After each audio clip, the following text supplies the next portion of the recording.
ভারতীয় high commissioner প্রণয় ভার্মাকে পররাষ্ট্র মন্ত্রণালয়ে তলব, ভারতে বাংলাদেশের মিশনগুলোতে নিরাপত্তা জোরদারের আহ্বান।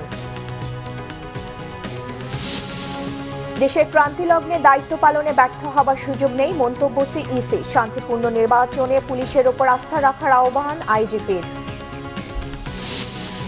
টিএফআই সেলে নির্যাতন ও গুমের মামলায় শেখ হাসিনা ও 10 সেনা কর্মকর্তা সহ 17 জনের বিরুদ্ধে অভিযোগ গঠনের আদেশ আজ। দেখছিলেন ক্রাউন 7 সংবাদ শিরোনাম, এবার বিস্তারিত। ঢাকায় ভারতের হাই কমিশনার প্রণয় ভার্মাকে পররাষ্ট্র মন্ত্রণালয় তলব করে দেশটিতে বাংলাদেশের মিশনে হামলা চেষ্টার নিন্দা ও ঘটনার পুঙ্খানুপুঙ্খ তদন্তের আহ্বান জানিয়েছে। একই সাথে নয়াদিল্লি, শিলিগুড়ি সহ অন্যান্য মিশনগুলোতে এই ধরনের ঘটনা যাতে পুনরায় না ঘটে তা নিশ্চিতে নিরাপত্তা জোরদারের আহ্বানও জানিয়েছে পররাষ্ট্র মন্ত্রণালয়। পররাষ্ট্র মন্ত্রণালয়ের ভবনে সকাল 9:55 ঢাকায় নিযুক্ত ভারতের হাই কমিশনার প্রণয় ভার্মা মন্ত্রণালয়ে যান বলে জানা গেছে। পরবর্তীতে বিবৃতিতে পররাষ্ট্র মন্ত্রণালয় জানায়, ভারতে বাংলাদেশের মিশনগুলোতে নিরাপত্তা ইস্যুতে বাংলাদেশের অবস্থান তুলে ধরা হয় এবং নিরাপত্তা জোরদারের কথা বলা হয়। 20 তারিখ নয়াদিল্লিতে বাংলাদেশ হাই কমিশনের সামনে উগ্রবাদীদের হামলা চেষ্টা এবং 22 তারিখ শিলিগুড়িতে বাংলাদেশ মিশনে ভাঙচুরের ঘটনাকে দুঃখজনক হিসেবে উল্লেখ করে গভীর উদ্বেগ প্রকাশ করা হয়। এসব ঘটনাকে পূর্ব পরিকল্পিত সহিংসতা এবং ভীতি প্রদর্শন উল্লেখ করে এর তীব্র নিন্দা জানানো হয়। বলা হয়, এসব ঘটনা কূটনীতিকদের শুধু নিরাপত্তাই বিঘ্নিত করে না, বরং একই সাথে পারস্পরিক শ্রদ্ধাবোধ এবং শান্তি ও সহনশীলতা নষ্ট করে। বিবৃতিতে আরও বলা হয়, বাংলাদেশ আশা করে ভারত সরকার আন্তর্জাতিক আইন ও কূটনৈতিক বাধ্যবাধকতা অনুযায়ী কূটনীতিকদের ও স্থাপনার মর্যাদা এবং নিরাপত্তা রক্ষায় পদক্ষেপ গ্রহণ করবে। দেশটির ডেপুটি হাই কমিশনার প্রণব বান্ধেও এ সময় উপস্থিত ছিলেন। এর আগে গত 14 ডিসেম্বর প্রণয় ভার্মাকে পররাষ্ট্র মন্ত্রণালয়ে তলব করা হয়েছিল। 10 দিনের মধ্যে প্রণয় ভার্মাকে দ্বিতীয়বার পররাষ্ট্র মন্ত্রণালয়ে তলব করা হলো। 20 তারিখের হামলা চেষ্টার কারণে এরই মধ্যে নয়াদিল্লির বাংলাদেশ হাই কমিশনের ভিসা প্রদান অনির্দিষ্টকালের জন্য বন্ধ ঘোষণা করা হয়েছে। শিলিগুড়িতে উগ্রবাদীরা হামলা করে মিশনের কার্যক্রম বন্ধ করে দিয়েছে। এসব ঘটনার কারণে চরম নিরাপত্তাহীনতায় রয়েছে বাংলাদেশের কূটনীতিক এবং মিশনগুলো।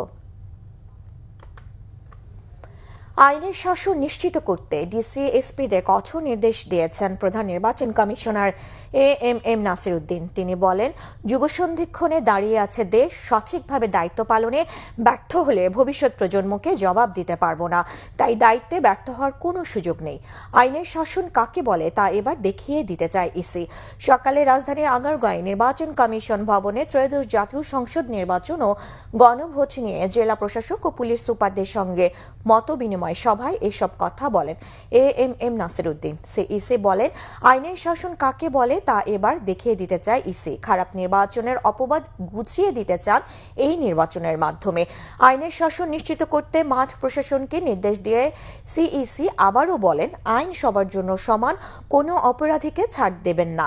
যুগসন্ধিক্ষণে দাঁড়িয়ে আছে দেশ, সঠিকভাবে দায়িত্ব পালনে ব্যর্থ হলে ভবিষ্যৎ প্রজন্মকে জবাব দিতে পারবো না বলে মন্তব্য করেন সিইসি। এদিকে শান্তিপূর্ণ নির্বাচনে পুলিশের উপর ইসিকে আস্থা রাখার আহ্বান জানিয়েছেন আইজিপি।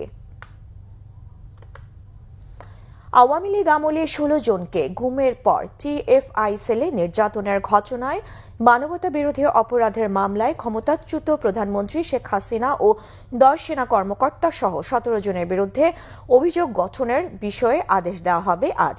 এই মামলায় গ্রেফতার থাকা 10 সেনা কর্মকর্তাকে সকালে সেনানিবাসের সামরিক কারাগার থেকে ট্রাইব্যুনালে হাজির করা হয়।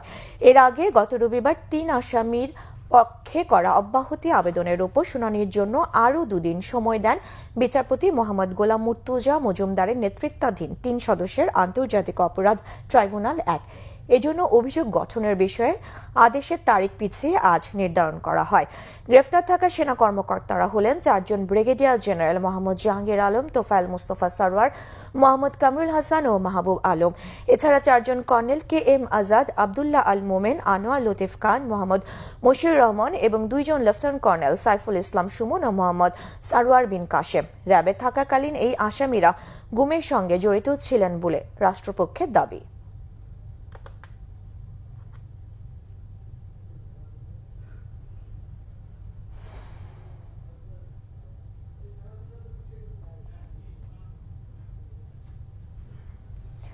রাজধানী বাবুবাজার ব্রিজ এলাকায় হাজি টাওয়ারে লাগা আগুন দ্রুত নিয়ন্ত্রণে এনেছে ফায়ার সার্ভিসের ৯ ইউনিট।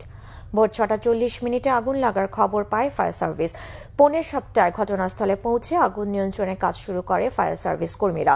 এ ঘটনায় সদরঘাট ফায়ার স্টেশনের ২টি, সিদ্দিক বাজার ফায়ার স্টেশনের ৫টি ও সূত্রাপুর ফায়ার স্টেশনের ২টি ইউনিট কাজ করে। সকাল ৮টা ১০ আগুন সম্পূর্ণ নিয়ন্ত্রণে আসে। ফায়ার সার্ভিস বিকল্প সিঁড়ি ব্যবহার করে ভবন থেকে ১৭ জনকে নিরাপদে নিচে নামিয়ে আনে। তাৎক্ষণিকভাবে আগুন লাগার কারণ ও ক্ষয়ক্ষতির পরিমাণ জানাতে পারেনি ফায়ার সার্ভিস। ঠান্ডার পাশাপাশি উত্তরের জেলাগুলোতে বাড়ছে কুয়াশাও। এতে দুর্ভোগে শ্রমজীবী ও খেটে খাওয়া মানুষ। দুদিন ধরে উত্তরে সূর্যের পারদ কমতে শুরু করেছে। মধ্যরাত থেকে সকাল পর্যন্ত ঘন কুয়াশায় ঢেকে থাকছে চারদিক। এতে অনেকটাই ফাঁকা রংপুর নগরের পথঘাট। প্রয়োজন ছাড়া ঘর থেকে বেরোচ্ছে না অনেকেই। শীতে প্রচণ্ড কষ্টে পড়েছেন ছিন্নমূল মানুষ। পেটের তাগিদে কাজে বের হতে হচ্ছে তাদের। হিমালয় কন্যা খ্যাত উত্তরের জেলা পঞ্চগড়ে ৩ দিন ধরে বেড়েছে কুয়াশা। সেই সাথে হিমালয় থেকে বয়ে আসা হিমবাতাসে বেড়েছে শীতের দাপট। কষ্ট বেড়েছে দিনমজুর ও খেটে খাওয়া মানুষের। রাতভর বৃষ্টির মতো ঝরছে কুয়াশা। আগামী কয়েকদিন একই তাপমাত্রা থাকার পাশাপাশি কুয়াশার পরিমাণ আরও বাড়তে পারে বলে জানিয়েছে আবহাওয়া অফিস। কুড়িগ্রামেও ক্রমেই বাড়ছে শীতের তীব্রতা। শৈত্যপ্রবাহ না থাকলেও উত্তরের হিমেল বাতাস ও ঘন কুয়াশায় জনজীবন নাকাল হয়ে পড়েছে। রাতভর বৃষ্টির মতো শিশির ঝরছে। ভোর হলেই ঘন কুয়াশার চাদরে ঢেকে যাচ্ছে চর ও গ্রামাঞ্চল। এই ছিল এখনকার মতো। পরে সংবাদ দুপুর ২টায়। এর আগে একটা রয়েছে নিউজ টপ 10 দেখার আমন্ত্রণ রইল। এছাড়া বাংলা ভিশন সংবাদ ও সংবাদ সংশ্লিষ্ট অনুষ্ঠান দেখতে ভিজিট করুন www.vvnews24.com ও facebook.com/banglavisionnews এবং সাবস্ক্রাইব করুন youtube.com/banglavisionnews। ধন্যবাদ।